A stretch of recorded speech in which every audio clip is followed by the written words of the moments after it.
Welcome to another episode of Prattle with Tré Vayne for connoisseurs of casual conversation. Usually, each week, me and my guests will talk about an obsession of theirs that piques their interest and their soul. But this episode, we're getting intimate. That's right, it's just us, babe. And this week, stay with me. Do not go gentle into that good night. Keep those candles unsnuffed and don't bite the dust just yet because we're getting all up in the Grim Reaper's business. Couldn't you just die? I bet you're gonna. Let's go. Okay, y'all. Okay. I need to, need to shake it off. Shake it off. Okay. Welcome everyone to a I'm like, can you tell I'm nervous? I'm really excited though. Like this is excited nerves. But this is a solo episode of the pod. When I was thinking about bringing the podcast back, I was like, oh my God, I absolutely want an episode in the season that's just me ranting, me prattling about. And I'm really excited about this. It's my dream to have just an hour of time just run my fucking mouth. So I'm really excited to do that. It's my dream. And the reason why I'm so excited and nervous for this episode is because I knew exactly what I wanted my topic to be when I was thinking about this episode. And I think it's actually pretty unexpected because I would assume that people, if I asked my friends what they thought my episode of Prattle would be about, I think they would say Tana Moja. I think they would say RuPaul. I think they would say Drag Race or like Trisha Paytas or like YouTube or something or content. But that's not what we're talking about today.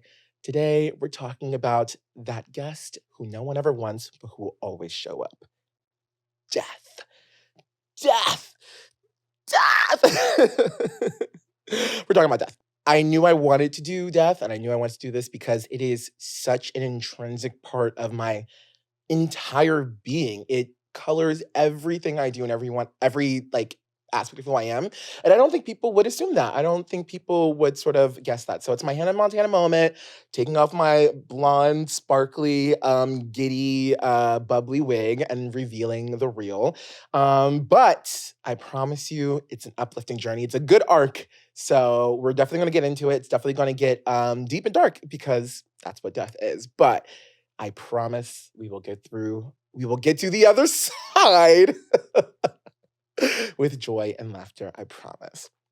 So I thought we should start. No, before we start, just in general, right? So I kind of assumed growing up that everyone everyone had a very similar interaction with death, being that death was very apparent and very sort of present in their life growing up. And I found out recently that's like literally not the fucking case. Like I was I was at a dinner party and I was like telling these people I was there and I was like, oh my gosh, like Trisha Paytas, who I'm in my Trisha Paytas era right now. But Trisha Paytas like recently said that she doesn't know, like she really doesn't know anyone, she hasn't lost anyone close to her. She's really never like experienced death like that. And she was like, I'm so scared to, I just don't know like how it's gonna happen. And I feel like death was very, very present in the first like 15 years of my life, and thankfully less so now, but definitely like a high incidence of death in the beginning. And then someone at the dinner party was like, oh, I like someone my age was like, oh, I don't know anyone who's really died either. So I really can't, like, it just really blows my mind that some people have not really been through death. So I thought this episode would be cool for the people who obviously have experienced it. Well, I guess not who've experienced it. If you're listening from the other side, hey, make sure to like and subscribe up there. But I also thought it'd be interesting for people who maybe haven't walked as closely with death, because me and that Reaper have been hand in hand for most of my life. So I'm sort of just excited and nervous to talk about it because it's just, yeah, it's something deep for me. But let's go back to the beginning of when I found out that death was a thing, which was a very traumatic situation. So, oh my God, I've wanted to like say this story. Like I've wanted to tell people my life about this POV. Like I've wanted to get this out for so long. So it feels so crazy I'm about to do it and it feels amazing. And I'm nervous, but I'm excited. Okay. So I was 6 or 7. And I remember it was me, my mom, my dad, and my brother, and we had like the best day ever. I remember we went to putt, some mini golf in the area, and we had like a really good time. And then we had a really good dinner. And I just remember being like, I remember like in the moment being like, wow, like this was a good day. And I remember we were at the park and I was like, this is like a movie day. I remember I said that this is like a movie day. And then, so we had like a nice little family fun day. And then we got dropped off. Me and my brother got dropped off at my aunt's house because my mom and my dad were going out. Or they were going to do different places. Like they were both going out. So that's why we were being watched by our aunt. But they were going different places, I believe. Even with all of these things, it's like, wait, I'll get into that later. Okay. So I remember going to bed. We watched Looney Tunes and me and my brother went to bed. I remember waking up and I saw my brother was at the foot of the bed and my brother was like 8. He's like 2 years older than me. So he was like 8 or 9. And he was at the foot of the bed and I remember he was like crying and I was like, oh, that's like a little odd. And I remember I woke up and my mom was right there and like I could tell something was wrong, but I just didn't know. Like I didn't know. It was like obvious that she was crying now I'm older, but like I just didn't know. And then I like just opened my eyes. I was like, hey, what's up? Hey, mom. And then she was like, and then I'm sure I asked like, where's dad? And then she was like, your father passed away last night. And I was like, oh, okay. And I just went on. I literally had no idea what death was, what passing away was. I didn't know. So I remember that whole morning being like so weird. And I remember like everyone like was just odd. And like for the next like 2 months, I remember just being like, everyone's being so weird. And then this is like kind of like this is like, I mean, we have to get all the laughs we can in this episode. So this is like a funny, dark little anecdote. But I remember I was like, because I'm a psychopath and I am nothing if not an opportunist.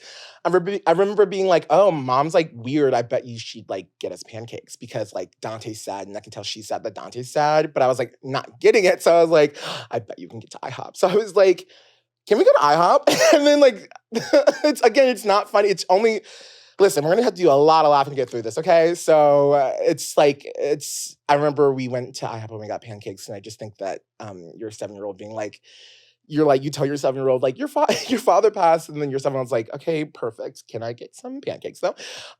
So, cause I just didn't know. And the rest of this will be me like slowly getting it and it hitting me like a fucking train. And then I remember after that, like in the weeks passing, I remember like I just was so like everyone was showing up, like my grandma, my grandfather, like all my cousins. I was like, oh wow, I just didn't know what the event was, and we eventually had to go to the wake. I don't know how long. Like time is just like there's no time frame. Like I just can't tell you. I don't know.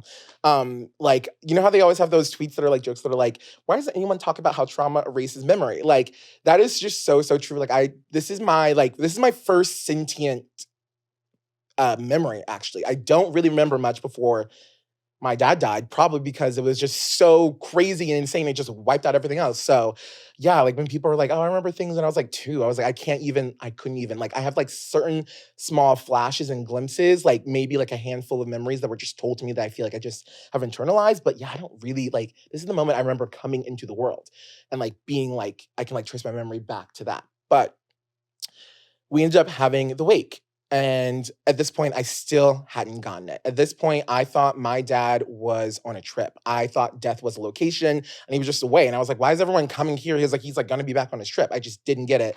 And like, I almost was thinking like, I wonder like, what do you say? Like you have your little 7-year-old being like, what? Like, I don't know. I guess you just have to wait till we get it. I'm sure someone told me like explained it, but I just can't remember. And then the wake happened, and obviously, everyone goes up to the body and like whatever. So at this point, I had heard through the grapevine that dead bodies are cold and alive people are warm. Maybe this was from TV. I don't think people like told me this, but I remember I had that very clear in my mind that I was like, oh, like dead people have cold bodies. And so we had this whole wake, and then I was like the last person to do it, and there was like no one like. So I was like, I just went up with my aunt, and I remember seeing him in the casket and being like, oh my gosh. And that was the first time I was like, oh, that's like so strange and so weird looking because he looked just so like still and whatever. And I thought that was like so odd. And then we were like, my mom was like, grab his hand, touch his hand. I was like, oh, I was like, I didn't know what to do that, but I thought it was strange. Anyways, ended up doing it. And I touched his hand and his hand felt warm. And I remember being like, oh my God, thank God his hand's so warm. And I remember being like, oh my gosh, okay, so if dead people are cold and his hand's warm, he's not dead. And I was like, "Okay, that's perfect." And I remember I, like, turned around and, like, now that I'm older, like, oh my god, I can't even imagine the scene, like, my poor mother, like, a room full of, like, the family and, like, the little seven-year-old turns around, I turn around and I go, "Oh my gosh, y'all, like, we made a mistake, he's still alive, his hand's still warm." And then I just remember everyone's face was just like blank stare. It was so quiet. I remember being so confused. I was like, come on, guys, like get on it. Like, we made a mistake. Hello, he's still warm. Like, what are we gonna do? And I remember it was just so like stressful. And like my mom had to get like escorted out. I'm sure she had like the breakdown of a lifetime. I just saw like that was like, I think that was the first moment I was like, okay, there is definitely something going on and something that's like not gonna just stop happening. But that was like really, really crazy. And my poor little mother, like, but he was a little baby. I have grace for my little self. And then the actual funeral happened, and by that time, I was like, I knew that something was up, and it was just such a crazy experience, crazy feeling because I remember being like once like it finally set in, there was like, oh, this thing, by the way, happens. Like, welcome to the world. Like, you're seven. Like, you love juice. You love candy. SpongeBob's amazing. You love Barney. Also, by the way, you can leave one day out of nowhere and never ever come back, and no one can go to see you, and like no one can find you. And I remember being like, it was just such a gag, like, such a face crack, such a like like a little seven-year-old gagging. I was gooped. I was gooped and gagged, and it hit me, like, so crazy, and it just was, like, turned immediately into, like, confusion, confusion, confusion, and just, like, primal fear. I was just like, "Whoa," like, "What the fuck is going on in this existence, in this plane?" Like, it just was such, like, a paradigm it's obvious okay, as most death things as learning about death is, it's just, like, such a paradigm shift. It was crazy, and I'm sure it was compounded by the fact that it was, like, someone who was just a part of my daily life, like, dad's gone, like, so crazy, when it happened, and I think that was, like, the beginning of this very, very, very intense obsession and preoccupation with death, everything about death, like, literally every single component and piece. I was like, "Oh my god, I need to figure out what the fuck this is because this just can't be. I can't accept it, and there must be answers out there, and there must be something going on, and I'm going to fucking find it." Because I needed to, like, it was like and this fear, like, I've never ever felt fear like that in my life, like, since. Like, I've never like, this, like that kind of fear where you just, like, feel like you're gonna die, and it's it's like being afraid of death, by the way, is the worst thing to be afraid of because it's, like, this crazy spiral that you, like, are afraid about you're afraid about dying, and then you get so that it's just bad, and also you can't escape it, you can't like, it's just everywhere, so I just was literally petrified of death, literally petrified of the idea of one day just literally being snuffed out of existence. I was like, "Oh my god," like, "Oh my god." So, mama ain't raised no bitch. Mama ain't raised no, crybaby, so what did I do? I went to work. I got to work on this thing that I'm calling the Afterlife Project, and from the ages of 6 to, I would say about 13 or 14, I literally went out and searched for everything that I could possibly find on the subject of death. Like, everything that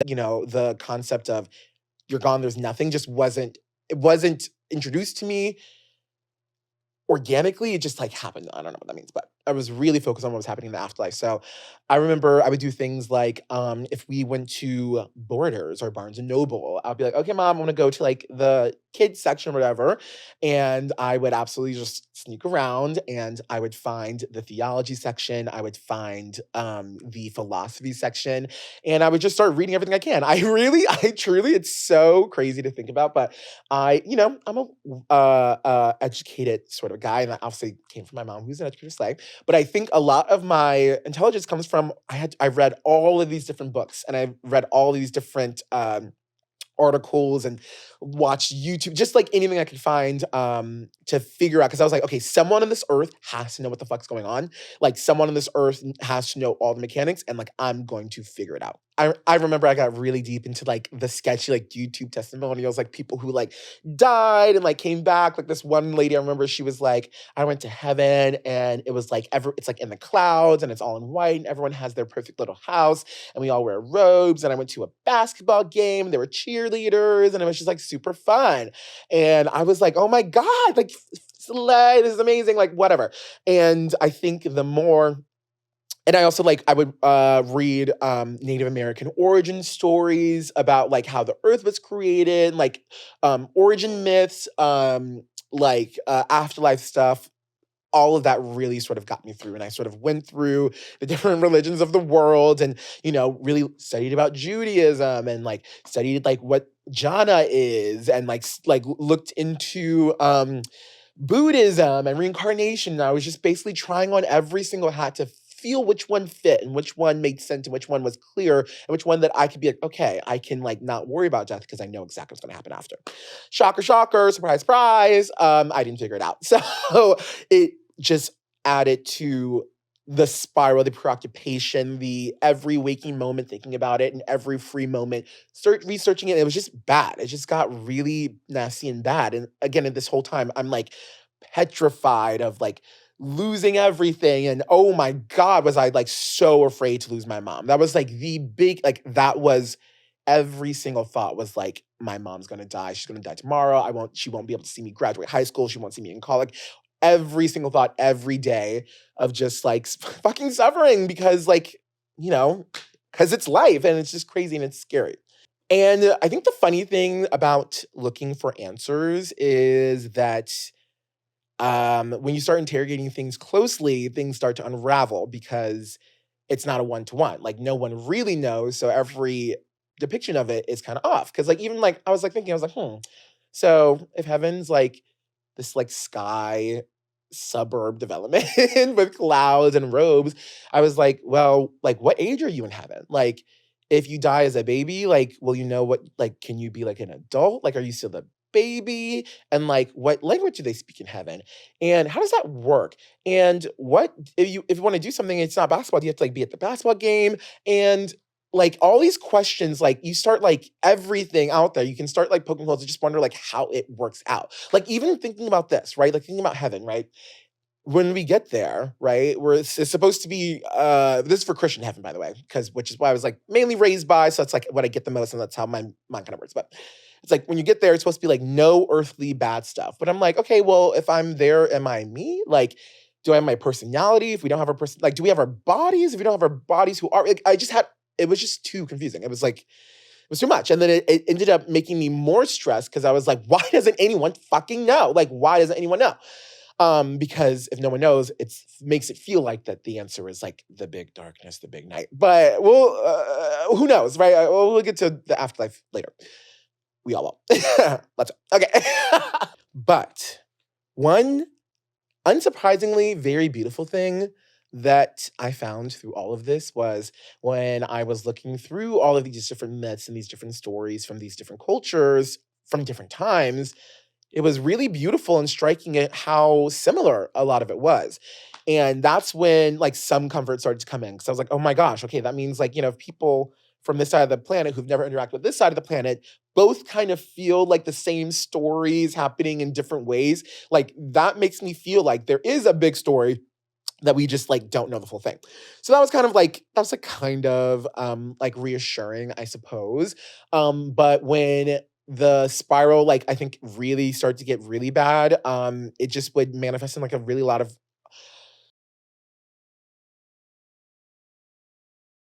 daily life, this sort of preoccupation, and the weight of figuring out what happens next at like 10 years old. It's just a lot. It's too much. By the time I was 10, I had these very, very strict rituals that I would do and things that I would always do to sort of keep evil at bay. I was like convinced that every time my mom left the house that she was going to die. I would like when she would go to like she could go and like go down the street for 5 minutes to get some bread, and or she could go and like go to work for like 6 hours, come back, no matter what it was, I would always just like sit by the window. And like every time I heard a car pass, I was like, oh my gosh, that's a cop car. She got in an accident and the police gonna come and tell us that she's dead and we're orphans. I thought that all the time, every single time she left the house for years and years and years. And every time I wasn't with her, I was just like worried and stressed. So to like mitigate that stress and to, bring back some control, I think I developed these. That's why I think that I developed these like hard and fast rituals that I could not like, I like needed to do, or else I thought that my mom was going to die. I had to always sleep with the bathroom light on because like the bathroom light would leak into my room. So basically never in the dark. I was never in the dark. I was never ever in silence. And this is something today that I'm like literally just starting to step out today. I've been like really good since like college, spoiler alert. So but like even now, like I still haven't been like that used to like ever being in silence until like maybe 2 years ago. And really only now have I really started stepping into that. Because as soon as it was silent, it's like, he's right behind me, isn't it? And I would like, the preoccupations of death would just overtake me. So never silence. Um, I also something else that I didn't unlearn until like 2 years ago was like I would never step on a crack. Like on the sidewalk, never would. Ever, ever, ever, like would never want to break my mom's back. And I thought she was just gonna die. So I never did it. And I literally, like, even now, like if I'm like thinking about it, now I don't think about it, so I can just walk. But if I'm thinking about it, I can't like think of it and see myself stepping on a crack. Like it's just easy to avoid, so I just don't do it. But the real sort of crop of rituals were, so when I would be finished, like, brushing my teeth for the night, we had these like the faucets, like the two handles. So I would have to turn off both faucets exactly at the same time.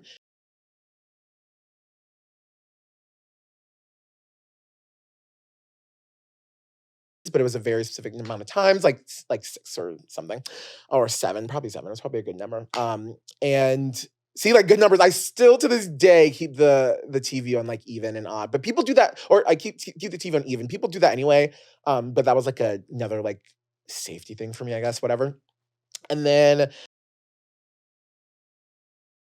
room that was next to my room that basically like people usually weren't in, and there was this like closet that had these two little doors, and I would have to take those and I would have to close the door and have the doors closed at the same exact time.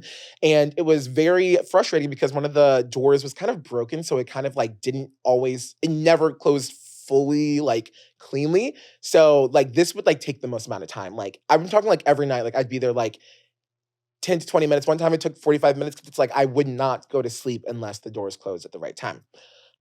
So that was annoying too.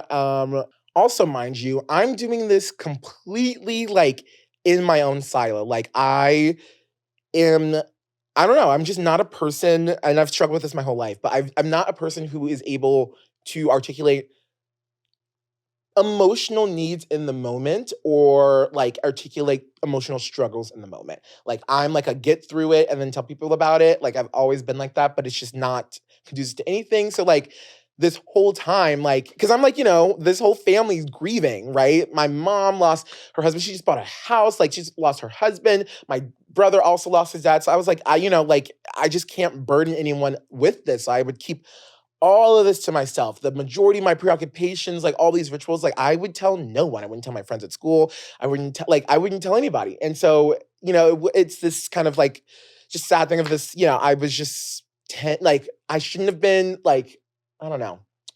Obviously everyone processes everything differently. And I was 11, so I didn't like think to like speak out, but like it makes me sad to think of like, my little 11-year-old self like just struggling every day just to keep it together and move forward and feeling like they can't speak about it. But even like worrying about like phone calls, like, oh my God, every time my phone rang, even not that's the one that's still hard to like shake. Like even today, if I get like phone calls from like my mom, my brother, I'm always like, what happened? You know what I mean? It's always like my stomach always kind of drops when my phone rings, like always. But when I was younger, it was like really, really like I was like, I'm just convinced it was like whether I knew the number or not. Like if I knew the number, it was my family member telling me my mom died. If I didn't know the number, it was a bystander who looked at her phone and called her son and was telling her. It was like, yeah, it just got too much. But I think all started to like shift and change when I got to middle school and my mom randomly was like, listen to this little ebook.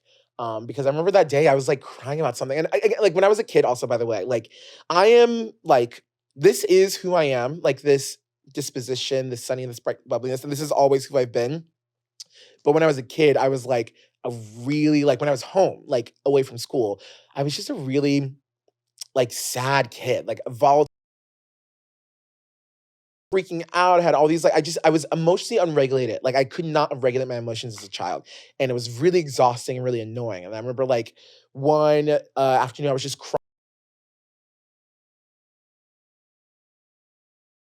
afraid to die, afraid of my own shadow. I was afraid of mascots. I was just afraid of dogs. I was afraid of everything. I was just had so much fear and anxiety. And my mom was like, okay, you need to listen to this audiobook. And so it was The Secret. And if you've never heard of The Secret, it's like a book. And essentially, it's just the law of manifestation. And it's like, it was the first thing that introduced to me the idea of that you like energy is something that you put out and you get. It's not just something that comes to you or is done to you. You control the energy of the world. And that was truly like life changing, truly a game changer, especially in my regards to fear of death, because it was the first thing that said, hey, like, if you focus on negativity, negativity will come. And I was thinking, I'm like, oh my gosh, I'm here like thinking about my mom dying every single day. Like, what if that's just like beckoning that to happen? God fucking forbid, right? God forbid. Oh my gosh. And it just introduced agency into my life. And like that was when I started really thinking about what am I thinking? Is it rational? Like, oh my gosh, I'm so afraid my mom's gonna die. Okay, that's a valid fear, Trey. Go off, King. Do we have to worry about that right now? No. So let's move on. It was like that. So like literally like I would have to move forward and have like truly inner monologues and like sit myself down. I would have a fear and I'd be like, okay, fear, let's sit in the chair. Let's ask you some questions. What are you afraid? Like, what are you responding to? Why are you afraid of that? Like, and I was able to sort of piece together all of where my fears were coming from and what my anxieties were. And more importantly, I was able to prioritize what do I need to give my energy to, my thoughts to, my stress to, and what can I just like ignore and keep it pushing, right? Because that's really all that's like stress mitigation is. You just have to ignore it and keep it pushing. And through this like very intense intent and through this thinking of every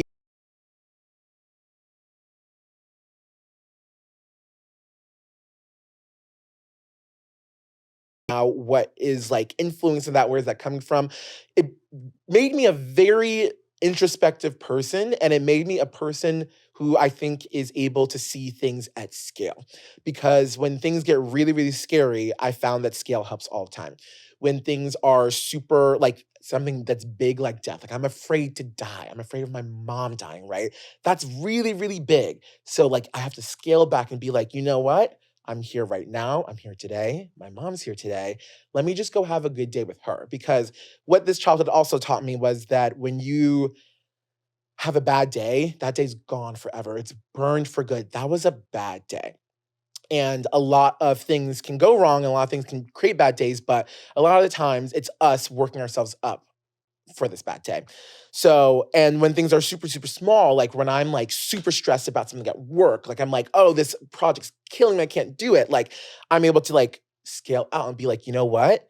I have this large life. I have all these beautiful friends. Like it's like, so the scaling helps. And that scaling came from oscillating between the minute horrors of what can happen to you every day and the big horror of what's going to happen to all of us at the end. And being able to volley between that, I think has helped mitigate the stress and the fear, and which has really, really helped me. And that's also kind of why I'm like, I know that it's absolutely so unfortunate and so sad. And the ripples of the effects of my dad dying I'll never fully know. Like the older I get, the more I realize that it is like it is the defining moment of my life because it's colored so much about me and it colored so much of what I do because it's really like it really did teach me like from a young age that like you have to live. And like even though you're so afraid of dying, like the only way to combat that is by living. And like the only way to feel any sort of is thinking and investing in what you're going to do while you're here. And I think that paints so much of who I am. Um oh, and I think it's I think it's an energy that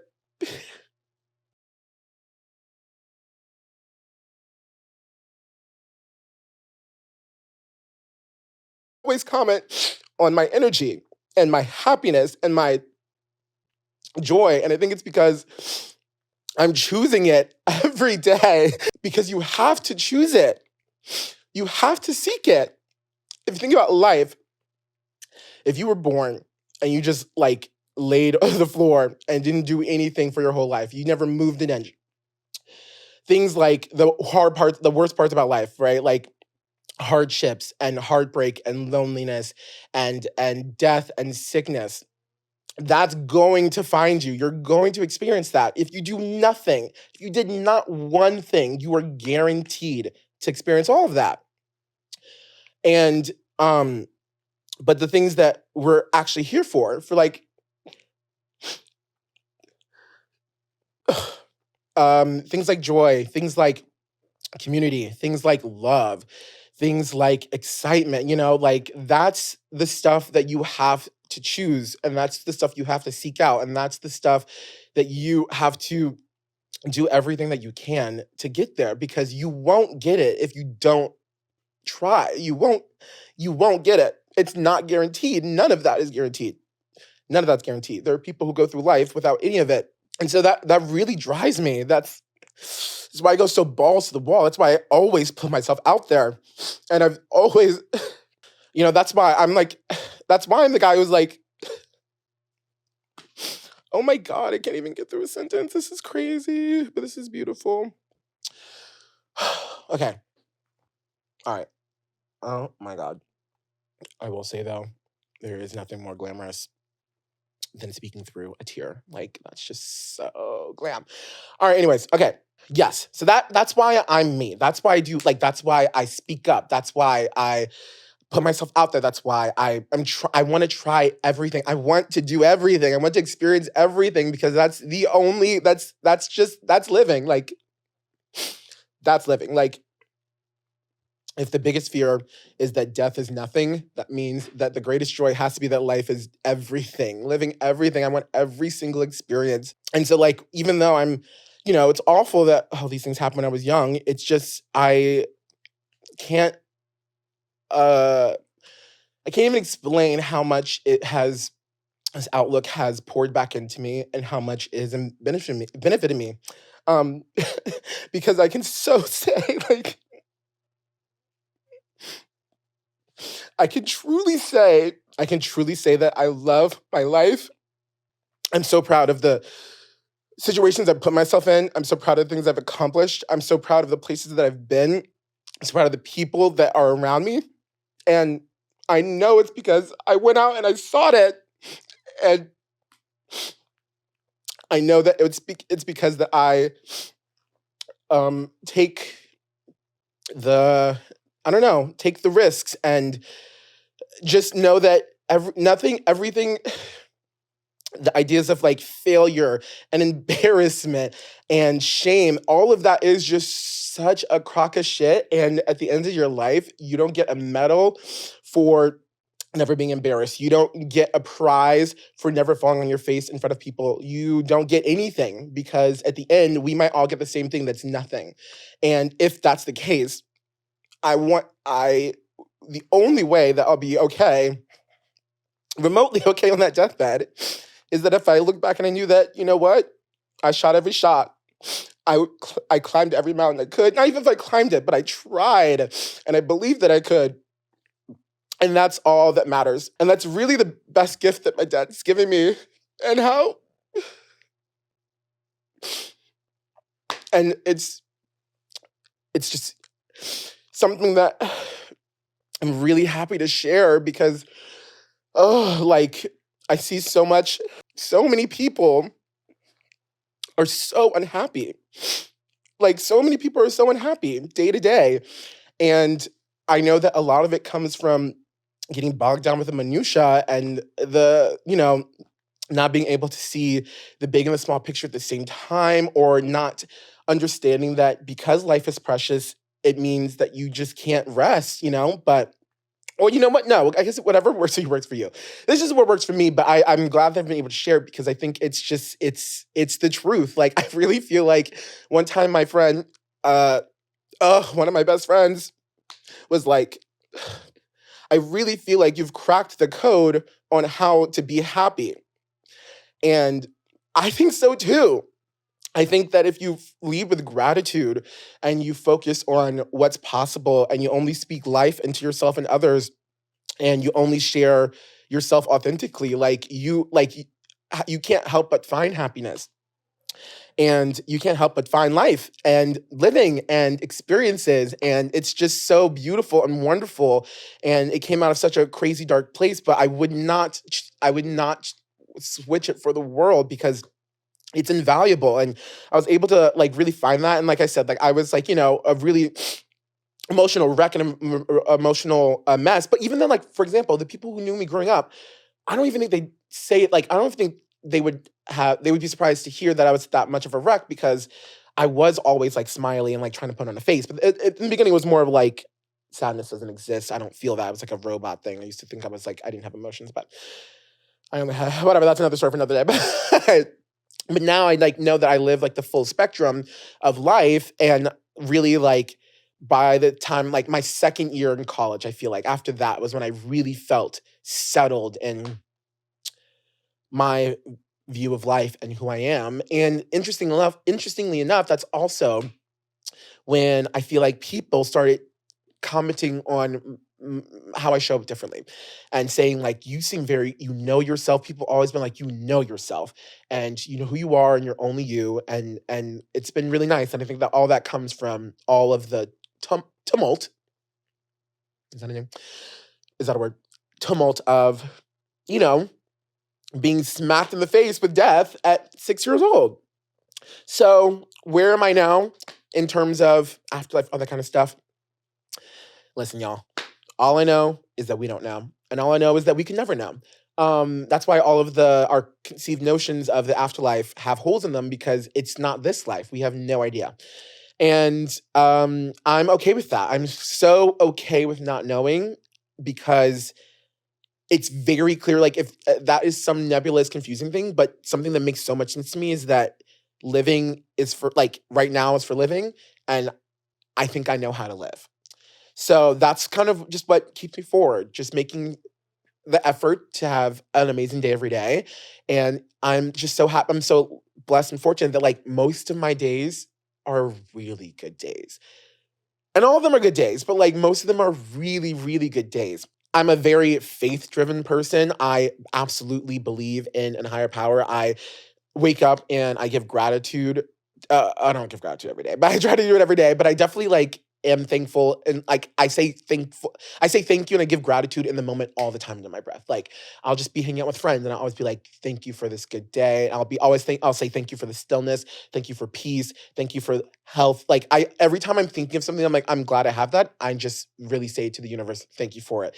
And that helps me a lot. And just yeah, focusing on the moment, focusing on my gratitude, focusing on the people who love me, and focusing on doing things that I like. I love doing things that I love. I like filling my life with things that I love. And I love that I just live this little life where I make my little videos on the internet.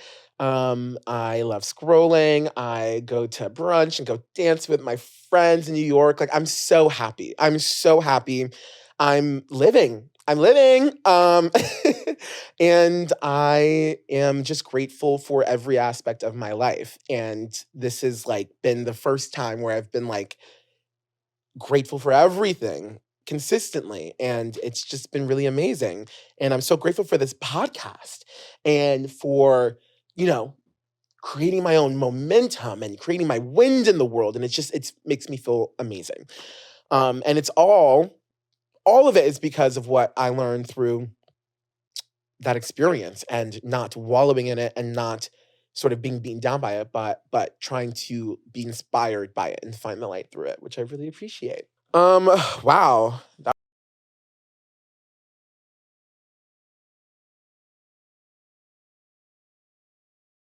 So happy to have shared like my essence and my being with you. And I'm so happy that it's out there because I just really feel like life is just energy, intention, and gratitude. Like with that, you'll be unstoppable. You can't